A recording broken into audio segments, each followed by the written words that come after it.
Salut et bienvenue pour un nouveau sondage sur les futurs réacs. J'espère que la petite parenthèse sur Détective Pikachu qui n'est pas encore tout à fait terminée ne vous déplaît pas trop. En tous les cas, une fois que ce sera terminé, on passera évidemment à autre chose, une série, comme j'ai l'habitude d'en faire, évidemment, rassurez-vous, ça vous parlera plus, j'en suis certain. Et ça sera moins de boulot à faire, parce que j'aimerais quand même préciser rapidement que ces vidéos sur Détective Pikachu, ça me demande 3 fois plus de temps qu'une vidéo réac normale, parce que ça demande beaucoup plus de temps pour jouer au jeu, ça demande plus de temps pour monter la vidéo, et donc ouais c'est beaucoup plus long qu'une réac normale, alors quand je vais traiter de séries typiques, basiques, avec beaucoup moins d'images pour illustrer mes propos, bon ça va être un peu plus relaxant. Cela étant, j'aimerais un petit peu revenir rapidement sur les vidéos, enfin les séries qu'on m'avait proposées avant, et ça fait 2 fois de suite qu'on choisit pour moi, en sondage, une série animée. Et ça me dérange pas une seule seconde, j'apprécie les séries animées, mais le sentiment qu'il y a cette espèce de propension à préférer que je traite les séries animées plutôt qu'une série live action. Et ça me va très bien, seulement j'aime un petit peu alterner quand même, et étant donné que je me suis fait 2 séries animées importantes, j'ai envie, pour le coup, de sortir de ça et de vous forcer à choisir parmi 5 séries live action. Donc voilà, dans ce sondage que vous avez peut-être déjà lu, parce que c'est disponible dès le départ, vous pourrez choisir entre 5 séries live action, dont 2 que j'ai déjà présentées avant. Et ouais, elles sont quasiment pas de Disney toutes, quoi. Je crois qu'il y en a une qui est un petit peu en lien avec Disney. Voilà, c'est un cas à part. Après, ce sera vraiment en série en lien avec Disney, peut-être tout animé la prochaine fois, nous verrons bien. Mais voilà, j'ai envie de sortir un peu de ce que je fais d'habitude. Voilà, c'est tout ce que je voulais dire par rapport à ça. Et je me lance tout de suite parce que bon, on va pas passer 50 ans là-dessus. La première série, c'est évidemment Game of Thrones. Alors, je vais pas développer plus que ça parce que je sens que c'est celle qui a le plus de chances de gagner. C'est juste pour dire que ouais, ça tomberait plutôt bien vu que la série se termine d'ici peu de temps en fait. La dernière saison prévue, vraiment dernière saison, elle va sortir dans très peu de temps. Et donc en suivant les épisodes au fur et à mesure, je devrais vraiment arriver à peu près être dans les temps pour parler de la fin peu de temps après qu'elle sera diffusée. Donc ce serait un bon timing de faire cette série. Ensuite nous avons Grimm, j'ai déjà parlé aussi de cette série là, et je le redis, moi je trouverais ça cool. C'est une approche des contes de fées différente de celle de Once Upon a Time, qui pourrait être très sympathique à approcher. D'après ce que j'ai compris, ça met un peu de temps à se mettre en place. Mais bon, je préfère encore une série qui met un peu de temps à se mettre en place, mais qui devient vraiment bonne dans ses dernières saisons, qu'une série qui est vraiment bonne dans ses premières saisons et qui commence à patiner après. Mais bon, sait-on jamais, peut-être que ce sera ça aussi.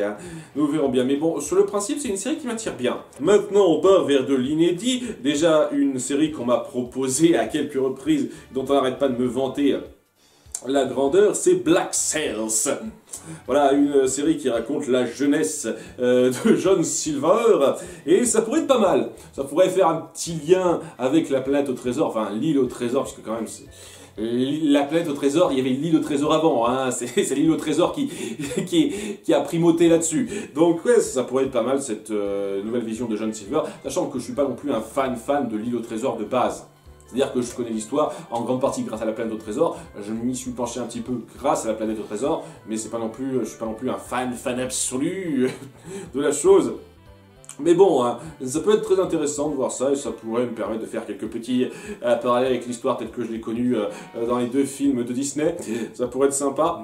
Ensuite, là, on va revenir un petit peu en arrière, au début des années 2000, lorsque j'étais jeune, et qui ne parle peut-être plus à certaines personnes. Je me sens tellement vieux de dire ça. Pour moi, les années 2000, j'ai l'impression que c'était il y a très peu de temps, mais maintenant, non. Ça commence à faire un petit peu vieux. Bref, il y a 2 séries dont on a vanté les mérites et que j'ai jamais pris le temps de regarder. parce que voilà, j'avais pas le temps, j'ai eu l'esprit occupé ailleurs. C'est un petit peu comme les Mystérieuses Cités d'Or, c'est-à-dire que j'aurais pas été contre, mais chaque fois j'y ai plus pensé. Et donc ces deux séries en question, la première c'est Alias. Voilà, c'est le même responsable qui a créé Lost, une de mes séries préférées de tous les temps, et je suis tombé sur quelques épisodes ci et là, ça promettait beaucoup, et je sais pas pourquoi, je sais pas ce qui a fait que j'ai jamais vraiment suivi ça. Et à plusieurs moments, je me suis dit, tiens, ce serait cool de regarder ça, mais au fur et à mesure des années, ça m'a un petit peu passé au-dessus de la tête, j'ai un peu oublié ça. Et en faisant des recherches sur les séries potentielles que je pourrais faire, proposer dans ce top, je me suis dit, tiens, Alias. Ça m'avait attiré. Le créateur, c'est le créateur de Lost, donc c'est quelqu'un que je respecte beaucoup. Ça pourrait être cool de redécouvrir ça après toutes ces années. Ce serait sympathique, ça. Et de la même façon, qui m'attirait un petit peu moins, mais dont j'ai entendu énormément de bien, c'est Six Feet Under. Donc une série qui est centrée autour de responsables de pompes funèbres. Et oui, j'avoue que sur le principe, j'ai un petit peu de mal à voir l'attrait énorme de la chose, mais d'après énormément de gens, c'est génial comme série, et j'ai même lu qu'il semblerait que le final soit génial. Genre, c'est une conclusion parfaite. Et ce serait cool de tomber enfin sur un épisode avec une super conclusion. Ça ferait une dernière vidéo réac où je serais surtout positif, vous voyez. Ce serait cool de faire ça. Après, ouais, c'est vraiment ce genre de truc. Et aussi, ça a été proposé à un moment donné dans la liste des séries qu'on m'avait proposé la première fois que je voulais lancer un sondage sur les futurs réacs. Et ouais, ça pourrait être pas mal, hein, de toutes les vieilles séries qui peuvent promettre, qui ont une fin. Parce que oui, j'ai pris la peine de prendre des séries qui ont toutes une fin. Voilà, une fois que je serai allé jusqu'au bout, normalement, il n'y a pas de suite qui est prévue. Donc, voilà, c'est un peu ce que je voulais faire avec toutes ces séries. Et je sais que toutes ces séries ont une fin. Et chacune d'entre elles m'intéresse à un certain niveau. Et ce serait sympathique de les découvrir en même temps que vous. Voilà. J'ai pas plus de choses à développer. C'est à vous de décider sur le sondage en haut de votre écran quelle série sera la prochaine traitée en réac. J'attends vos votes avec impatience. J'espère que vous serez nombreux à participer comme les dernières fois. Merci d'avoir suivi. À très bientôt pour les prochaines réacs.